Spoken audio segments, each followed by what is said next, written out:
We're talking today about changing our lives. I think this is a very important topic for all of us, whatever our background. But as Christians, of course, we know that Jesus calls us to a higher standard. We know the work of the Holy Spirit. We know God's enabling power.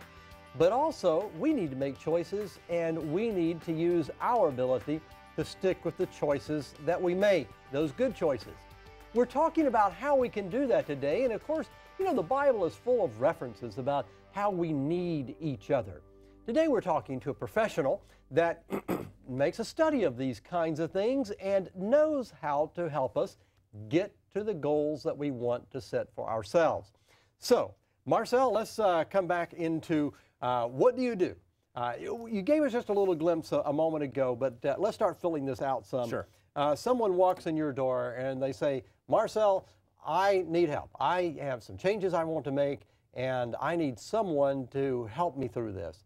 You mentioned that you do an assessment and that you try to identify what needs to be done.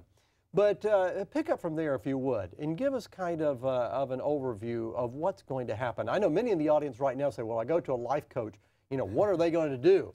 And so just give us a little bit of an idea of what you would do, where you'd take people. I start with an assessment called the Wheel of Life, and it has all of the areas of a person's life, including career, education, health, spirituality, personal relationships, and I ask them to rate where they are in each of those areas on the wheel. Mm-hmm. And the point being that a wheel that has a high score on each of those areas is going to be a wheel that will travel without any bumpiness. Okay. And so those that score low in certain areas are obviously going to have some bumpy, just going to have a bumpy ride. And so we target the areas where someone scores the lowest, and then I'll say, would you like to work on this area of your life?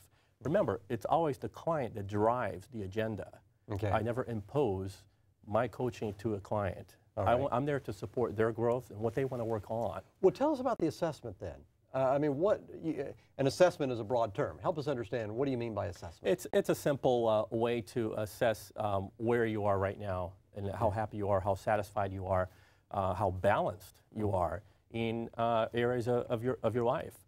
And so a lot of people come to me knowing that there's something not right, and they're stuck in some areas of their life. And so we look at what that is, and then we begin a coaching conversation from that point on.